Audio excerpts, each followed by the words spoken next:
இது மதுவா மதுவிலக்கா? தமிழ்நாட்டுல முதன்முறையா தமிழகத்தோட குடிப்பழக்கம் பற்றி தந்தை டிவியோட பிரம்மாண்ட கருத்து கணிப்போட அடிப்படையில நடைபெறும் அதிரடியான விவாத நிகழ்ச்சி. இன்னைக்கு நம்ம நிகழ்ச்சிக்கு தமிழ்நாடு டாஸ்மாக் பணியாளர்கள் சங்க பொதுச் செயலாளர் தனசேகர் மற்றும் இந்த கருத்து கணிப்பை சாத்தியமாக்கின அருண் கிருஷ்ணமூர்த்தியும் சிறப்பு விருந்தினர்களா வந்திருக்காங்க. வணக்கம். வணக்கம். நேற்று நம்ம நிகழ்ச்சியில மது குடிக்கிறதுக்கு சொல்லப்பட்ட காரணங்களை பார்த்தோம். ஒரு சின்ன நினைவூட்டலுக்காக இப்பொழுது அந்த கருத்து கணிப்பு உங்களுக்காக.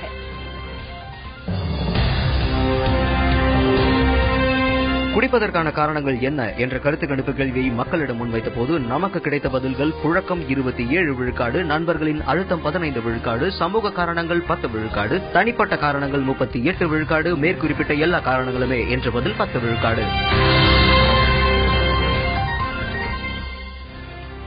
இந்த கருத்து கணிப்பு மொத்தமா குடிக்கிறவங்க குடிக்காதவங்களோட கருத்துக்களை வச்சு தீர்மானிச்சது. இதுல உட்கூறா குடிக்கிறவங்க என்ன காரணங்கள் சொல்லியிருக்காங்க?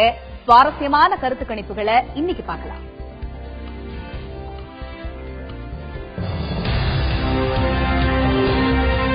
குடிப்பதற்கான காரணங்கள் என்ன என்ற கருத்து கணிப்பு கேள்வியை குடிப்பவர்களிடம் முன்வைத்த போது நமக்கு கிடைத்த பதில்கள்: புழக்கம் 16 விழுக்காடு, நண்பர்களின் அழுத்தம் 19 விழுக்காடு, சமூக காரணங்கள் 20 விழுக்காடு, தனிப்பட்ட காரணங்கள் 40 விழுக்காடு, மேற்குறிப்பிட்ட எல்லா காரணங்களுமே என்ற பதில் 5 விழுக்காடு.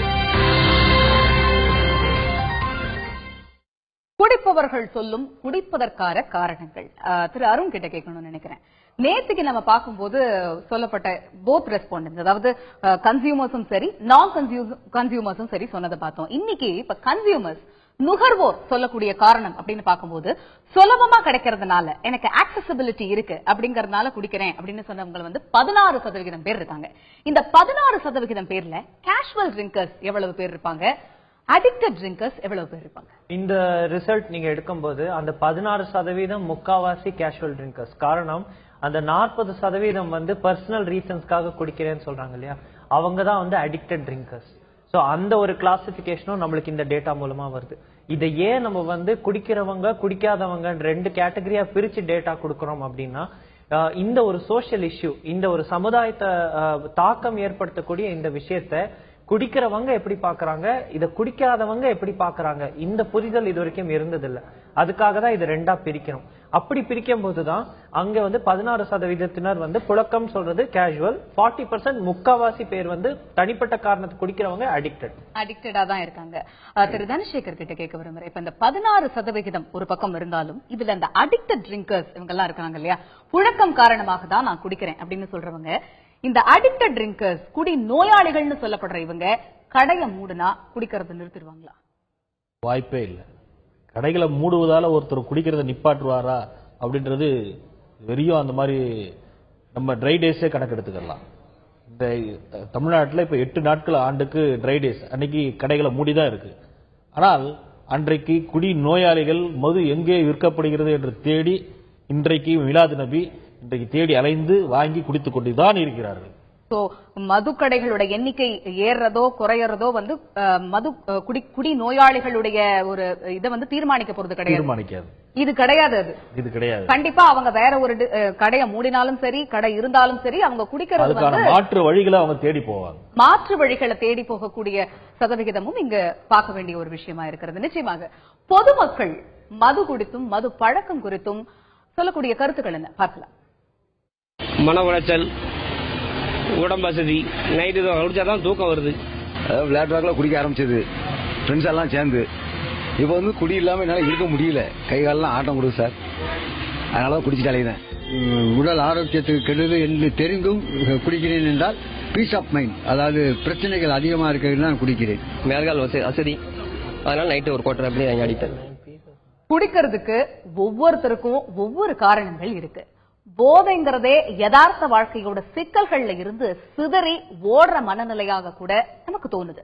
நாகரிகத்தோட அடையாளமா குடிப்பழக்கம் மாறிடுச்சா அப்படிங்கறதும் தோணத்தான் செய்யுது. இப்ப இதுல கேட்கும் போது ஒவ்வொருத்தங்கள் ஒரு ரீசனை சொல்றாங்க நம்ம கிட்ட. உடம்பு அசதியா இருக்கு குடிக்கிறேன் அப்படிங்கிறாங்க சில பேரு. என்ன ஃப்ரெண்ட்ஸோட போயிட்டேன், ஜாலியா ஆரம்பிச்சேன் குடிக்கிறேன் அப்படின்னு சொல்றாங்க. இதுல எவ்வளவு சதவீதத்தினர் இப்ப நண்பர்களுடைய இதனால நான் குடிக்க ஆரம்பிச்சேன் அப்படின்னு சொன்னதுல வேற என்னென்ன ரீசன்ஸ் எல்லாம் சொன்னாங்க? நம்ம பலதரப்பட்ட காரணங்கள், இப்போ ஒருத்தர் பேசும்போதே சொன்னாரு உடம்பு அசதி, அது போக எனக்கு வந்து பழக்கம் அப்படி இப்படின்னு.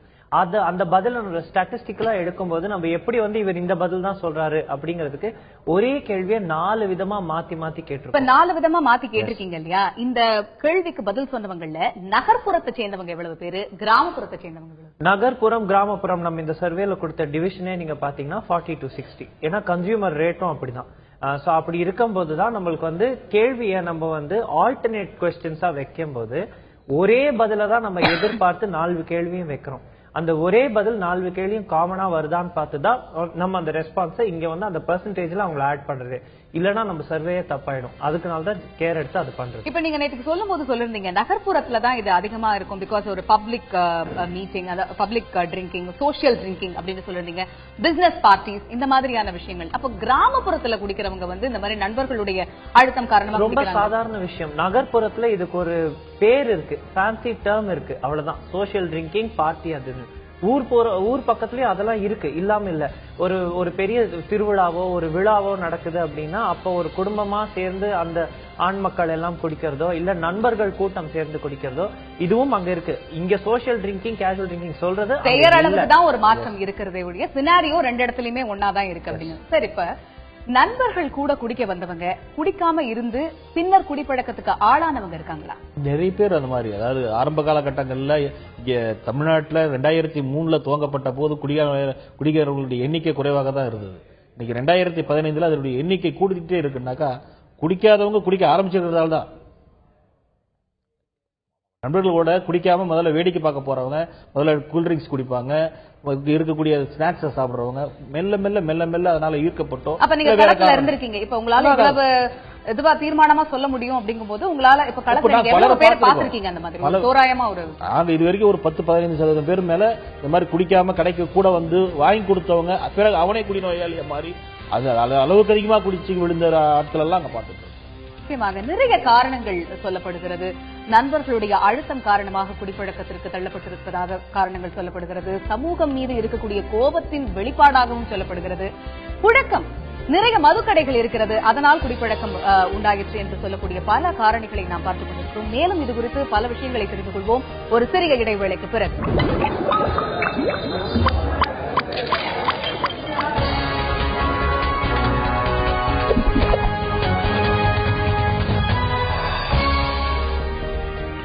மது அப்படிங்கிறது பார்த்தா இன்னைக்கு எல்லா தெருவுலையுமே கடைகள், அதுவும் காலைல ஆஃபீஸுக்கு போகும்போதே கடை திறக்கிறதுக்கு முன்னாலேயே உட்காந்துக்கிட்டு இருக்காங்க. அதுதான் ரொம்ப கொடுமையான விஷயம். எப்படா கடை திறப்பாங்கன்னா உட்காந்து கதவை தட்டி, அதுவும் பிளாக்லலாம் போயிட்டு இருக்கு. அதெல்லாம் தான் கொடுமையான விஷயம். நான் குடிக்க வேண்டாம் அப்படின்னு நான் சொல்ல மாட்டேன்.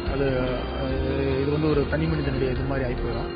பட் அது ஒரு கண்ட்ரோல் இருக்கலாம். ஏன்னா நம்மளை நம்பி ஒரு குடும்பம் இருக்கு, குழந்தைகள் இருக்கு. என்னன்னா சில பேர் என்னன்னா ஒரு 150 ரூபா 200 ரூபாய் சம்பாதிக்கிறாங்க, அதை கொண்டு அப்படியே கொண்டு கடையில கொடுத்துட்டு போயிடுறாங்க. ஆனா அந்த குடும்பத்துல வந்து என்னன்னா அவன் வருவான், ஏதோ உணவை வாங்கிட்டு வருவான், இல்ல அரிசியை வாங்கிட்டு வருவான் அப்படின்னு எதிர்பார்த்துக்கிட்டு இருக்காங்க. அது குடும்பத்துக்கே ஏமாற்றமா போயிடுது. ஒரு குடும்பமும் உன் குழந்தையும் சந்தோஷமா இருக்கிறாங்க அப்படின்னா நீ குடி. ஆனா உன் குடும்பமும் குழந்தையும் உனக்காக நீ எப்ப வருவ, நாங்க சாப்பிடுவோம் எதிர்பார்த்துக்கிட்டு இருந்து நீ குடிச்சிட்டு போறியன்னா நீ நல்ல தகப்பன் கிடையாது, நல்ல அண்ணன் கிடையாதுன்னு தான் நான் சொல்லுவேன். திரைப்பட இயக்குனர் பாண்டிராஜ் மது பழக்கம் பற்றி சொன்னதுல ரொம்ப முக்கியமான கருத்து, மது குடும்பங்களை பாதிக்கிற தன்மைதான். குடிக்கிறவங்க குடிக்கிறதுக்கான காரணங்கள் என்னென்னு குடிக்காத அல்லது குடிகாரர்களால பாதிக்கப்பட்ட குடிக்காதவங்க சொல்றது ரொம்ப முக்கியமா இருக்கு. இப்பொழுது குடிக்காதவங்க என்ன சொல்றாங்க அப்படிங்கறத பார்க்கலாம். குடிப்பதற்கான காரணங்கள் என்ன என்ற கருத்து கணிப்பு கேள்வியை குடிக்காதவர்களிடம் முன்வைத்த போது நமக்கு கிடைத்த பதில்கள்: புழக்கம் 37 விழுக்காடு, நண்பர்களின் அழுத்தம் 12 விழுக்காடு, சமூக காரணங்கள் 18 விழுக்காடு, தனிப்பட்ட காரணங்கள் 23 விழுக்காடு, மேற்குறிப்பிட்ட எல்லா காரணங்களுமே என்ற பதில் 10 விழுக்காடு. தனசேகர் சார், உங்ககிட்ட கேட்கணும்னு விரும்புறேன். இப்ப 37% பேர் இதுல சொல்லிருக்காங்க, குடிக்காதவர்கள் சொல்லிருக்காங்க புழக்கம் தான் காரணம், அதிக மதுக்கடைகள் இருக்கிறது தான் குடிப்பழக்கத்துக்கான காரணம் அப்படின்னு 37% பேர் சொல்லிருக்காங்க. இப்ப ஒரு ஸ்பெக்டேட்டரா, வெளியாளா குடிக்கிறவங்களை பார்க்கும்போது குடிக்காதவங்களுடைய மனநிலை எப்படி இருக்கு? அதாவது குடிக்கிறவங்களை பார்த்தாலே அவங்களுக்கு பிடிக்கிறது இல்லை. அவங்கள பார்த்தாலே சமூகத்துல ஒழுக்கப்படக்கூடிய ஒரு நிகழ்வா தான் பார்த்துட்டு இருக்காங்க. அதனால கடைக்கு பக்கத்துல இருக்கிறதால அவன் நிறைய குடிக்கிறான் அப்படின்ற எண்ணத்துல அவங்க சொல்றாங்க. ஆனா குடிக்கிறவங்க போய் கேட்டாதான் அவன் எதனால குடிக்கிறான், என்ன காரணத்துக்காக குடிக்கிறான்றது தெரியும். அவனுக்கு பல்வேறு ஒவ்வொருத்தருக்கும் தனிப்பட்ட காரணங்கள் இருக்கு.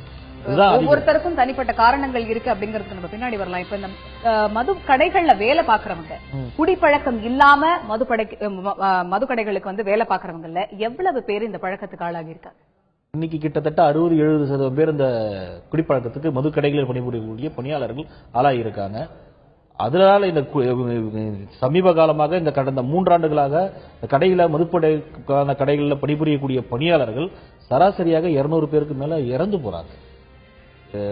இது அவங்க எதனால இறந்து போறாங்கன்றதுக்கு உடற்கூறாய்வு பரிசோதனைகளோ இல்ல மற்ற எந்த பரிசோதனையோ இது புள்ளி விவரங்களோ அரசு அவங்கள பத்தி அந்த இறந்து போகக்கூடிய பணியாளர்கள் 200 பேர் ஒரு வருஷத்துல 200 பேர் வந்து இந்த குடிப்பழக்கத்தினால இறக்குறாங்க. அதாவது மதுக்கடைகள்ல வேலை பார்க்கற பணிபுரியக்கூடியவங்க. அருண், இப்ப இதே ஒரு விஷயம் நீங்க களத்துல பணிபுரியும் போது நிறைய விஷயங்கள் நீங்க பாத்திருப்பீங்க. குடிக்காதவங்க வந்து இந்த மாதிரி ரீசன்னாலதான் குடிக்கிறாங்க அப்படின்னு சொல்றதுக்கு நிறைய காரணங்களை பட்டியலிட்டு இருப்பாங்க இல்லையா? அதை பத்தி ஏதாவது?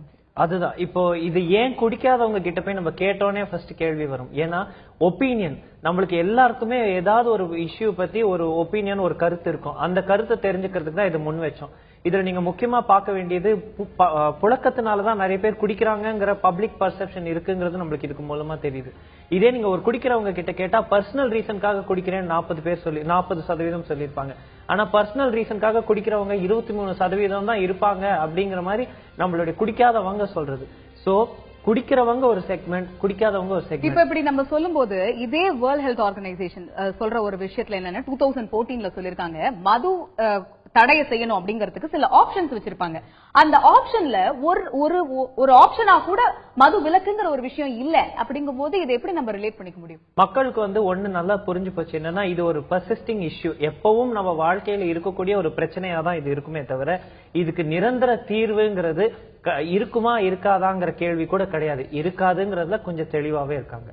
இதே மாதிரி உலக சுகாதார அமைப்பு சொன்ன ஒரு விஷயத்தை நீங்க எப்படி பாக்குறீங்க? மது விலக்குங்கிறது ஒரு ஆப்ஷனா கூட இல்ல மதுவை தடை பண்றதுக்கு. அது உங்களுடைய பார்வையில் அது எப்படி தெரியுது? தடை செய்த எந்த பொருளுக்கும் மோகம் அதிகரிக்கும். நமக்கு தமிழ்நாட்டில் ஏற்கனவே மது விலக்கு கொண்டு வந்து அதனால பஸ்கள்லயும் ரயில்கள்லயும் தனியா பிடிச்சி பாண்டிச்சேரிக்கும் கர்நாடகாவுக்கும் ஆந்திராவுக்கும் போன வரலாறுகள் நம்ம கிட்ட உண்டு. ஒரேடியா எந்த ஒரு பொருளையும் தடை செய்தால் அதற்கு அதிகமான கிராக்கி அதிகமாக ஏற்படும், பல்வேறு விளைவுகள் ஏற்படும். அப்போ சமூகத்துல மாற்றத்தை ஏற்படுத்தாம தடை செய்வதால் மட்டுமே மதுவை வந்து தடுத்துட முடியும் அப்படின்ற எண்ணம் வந்து சரியானது. இப்ப இதுல மட்டும் பார்க்கும்போது தனிப்பட்ட காரணத்தினால குடிக்கிறவங்க அப்படின்னு சொல்லும்போது 23% பேர் இருக்காங்க. அப்ப குடிக்கிறவங்க இதே காரணத்தை கன்சியூமர்ஸ் நுகர்வோர் சொல்லும் போது 40% பேர் என்ன சொன்னாங்க, எனக்கு தனிப்பட்ட காரணம் இருக்கு நான் குடிக்கிறேன். இதே குடிக்காதவங்க இதை பார்க்கும்போது 23% பேர் இத ஒரு தனிப்பட்ட காரணம் அப்படின்னு சொல்றாங்க. அப்ப இவங்களே காரணங்களை உருவாக்கிக்கிறாங்களா குடிக்கிறதுக்கு? காரணம் அதாவது ஆரம்பத்துல போகும்போது சோசியல் ட்ரிங்காவோ இல்ல ஒரு ஜாலிக்காகவோ போறவங்க நாளாக பல்வேறு காரணங்கள். இன்னைக்கு ஒரு கோயில் திருவிழா, திருச்சிக்கு பக்கத்துல பொன்னர் சங்கர் கோயில் திருவிழாக்கு போனீங்கன்னா தனி கடை நாங்க போடுறோம். அந்த கடைகள்ல ஒவ்வொரு கடைக்கு 27 லட்சம் ரூபாய் இருந்து 30 லட்சம் ரூபாய் விற்பனை நடக்குது ஒரு நாளைக்கு. தனிப்பட்ட காரணத்தை அவங்களே உருவாக்கிக்கிற ஒரு சூழல் தான் இப்ப இருக்கு. இப்ப அருண், இப்ப உங்ககிட்ட இந்த களப்பணியில நிறைய பேர் நிறைய விஷயங்களை உங்ககிட்ட ஷேர் பண்ணிட்டு இருந்திருக்கலாம். தனிப்பட்ட காரணம் அப்படின்னு சொல்லும்போது நிறைய காரணங்கள் இருக்கும். அதுல ஒரு சுவாரஸ்யமான காரணம், ரொம்ப முதன்மையான காரணம், இப்படி ஒரு காரணத்தினால குடிக்கிறாங்களா? இந்த மாதிரி ஏதாவது இன்சிடென்ட்ஸ் இருந்திருக்கா? கடன், அந்த பணம் சார்ந்த இக்கானமி சார்ந்த காரணங்கள் தான் நிறைய பேர் சொன்னது.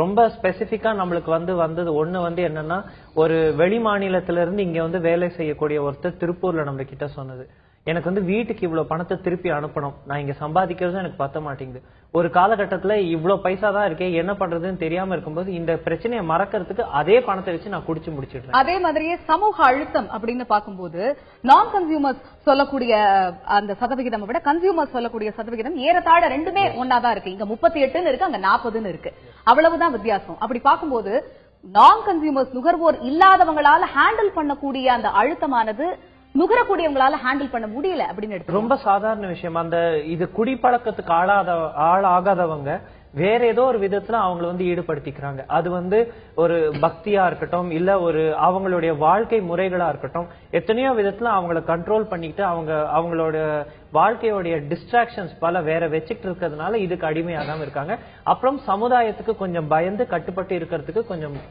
நோக்கி இருக்காங்க.